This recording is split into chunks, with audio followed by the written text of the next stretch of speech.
Which of the following complications is most commonly associated with the use of a ventricular assist device, VAD? A. Aortic dissection. B. Gastrointestinal bleeding. C. Pulmonary embolism. D. Stroke. Answer: D. Stroke.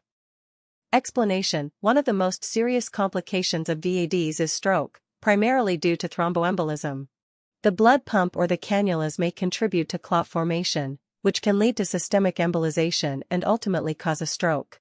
Stroke prevention is crucial in VAD management, often requiring anticoagulation therapy. The primary goal of mechanical circulatory support in patients with end-stage heart failure is A. To replace the heart's function permanently. B. To provide symptomatic relief until a heart transplant can be performed. C. To allow the heart to recover and function independently. D. To manage arrhythmias in patients with heart failure. Answer: B. To provide symptomatic relief until a heart transplant can be performed. Explanation: mechanical circulatory support, such as left ventricular assist devices, LVADs, is typically used as a bridge to heart transplantation. It helps relieve symptoms of heart failure and improves the patient's quality of life while they await a suitable donor heart. It does not typically provide a permanent solution unless the patient is not a candidate for transplant.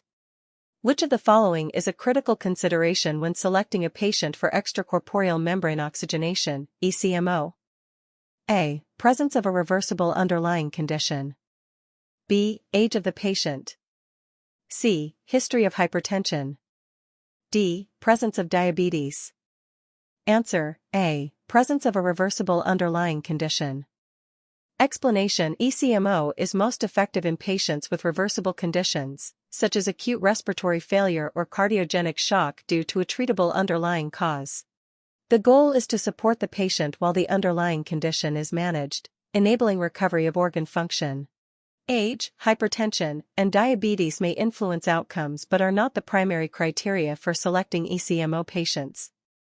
The use of an intra-aortic balloon pump, IABP, in patients with severe aortic insufficiency is A. Contraindicated due to the risk of worsening regurgitation. B. Effective in improving afterload reduction. C. Safe and beneficial in all cases. D. Often used as a first-line treatment for aortic valve disease. Answer: A. Contraindicated due to the risk of worsening regurgitation. Explanation: in patients with severe aortic insufficiency, the use of an IABP is generally contraindicated because the balloon inflation can exacerbate the regurgitation of blood into the left ventricle, worsening the patient's condition. IABP is most effective in patients with stable aortic valves and is not recommended for patients with significant aortic valve pathology. Which of the following is the most appropriate monitoring parameter for patients on ECMO?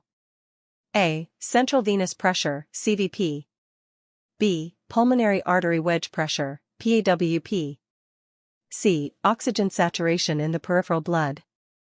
D. Arterial blood gas, ABG. Answer: D. Arterial blood gas, ABG. Explanation: arterial blood gas, ABG, is the most appropriate monitoring parameter for patients on ECMO because it provides direct information about the patient's oxygenation and ventilation status, which is critical in ECMO management. Monitoring oxygen saturation and other parameters is important, but ABG provides the most detailed insight into the effectiveness of the ECMO support. In a patient with a left ventricular assist device, LVAD, which of the following is the most common sign of pump thrombosis? A. Severe hypotension. B. Elevated lactate levels. C. Decreased pulsatility of the device. D. Respiratory distress. Answer: C. Decreased pulsatility of the device. Explanation: one of the most common signs of pump thrombosis in LVAD patients is a decrease in pulsatility. LVADs, particularly those with centrifugal pumps, often provide non-pulsatile flow. However, the appearance of pulsatility, or a decrease in the normal flow patterns, may indicate clot formation within the device. Early detection of pump thrombosis is essential to avoid further complications, such as stroke. Which of the following is the most appropriate management for a patient on a ventricular assist device, VAD, who presents with a low flow alarm and hypotension. A. Increase the speed of the VAD. B. Discontinue anticoagulation therapy. C. Administer diuretics. D. Increase the patient's fluid intake. Answer: A. Increase the speed of the VAD.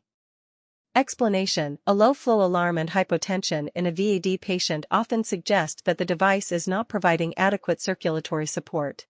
Increasing the speed of the VAD can increase flow and improve blood pressure and perfusion. Other interventions such as adjusting anticoagulation therapy or fluid management should be done only after ruling out device-related issues. Which of the following is the most common cause of mechanical failure in a centrifugal pump used in a ventricular assist device, VAD? A. Thrombosis in the pump. B. Overheating of the pump motor. C. Electrical malfunction or power failure. D. Infection at the pump site. Answer: C. Electrical malfunction or power failure. Explanation: the most common cause of mechanical failure in centrifugal pumps used in VADs is electrical malfunction or power failure. These pumps rely on electrical systems to operate, and any failure in the power supply or pump motor can lead to complete device failure. Other issues like thrombosis or infection are significant but less common compared to power-related failures. In patients undergoing long-term mechanical circulatory support, which of the following interventions is critical for preventing device-associated infections? A. Frequent changing of the driveline dressing. B. Administration of broad-spectrum antibiotics. C. Daily use of antifungal medications. D. Strict fluid restriction.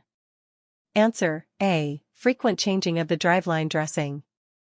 Explanation: one of the most critical interventions for preventing device-associated infections, particularly in patients with VADs, is the frequent changing of the driveline dressing. The driveline connects the device to the outside of the body, and keeping the site clean and protected from infection is essential. Prophylactic antibiotics and antifungal medications are not routinely used unless there is evidence of infection. Which of the following factors is the most important when determining the success of mechanical circulatory support in heart failure patients? A. The patient's age and comorbidities. B. The type of mechanical circulatory support device used. C. The duration of mechanical support. D. The underlying cause of the heart failure. Answer: D. The underlying cause of the heart failure. Explanation: the underlying cause of heart failure is the most critical factor in determining the success of mechanical circulatory support. If the underlying cause of heart failure is reversible or can be treated effectively, e.g., ischemic heart disease, acute myocardial infarction, the success of mechanical support is more likely.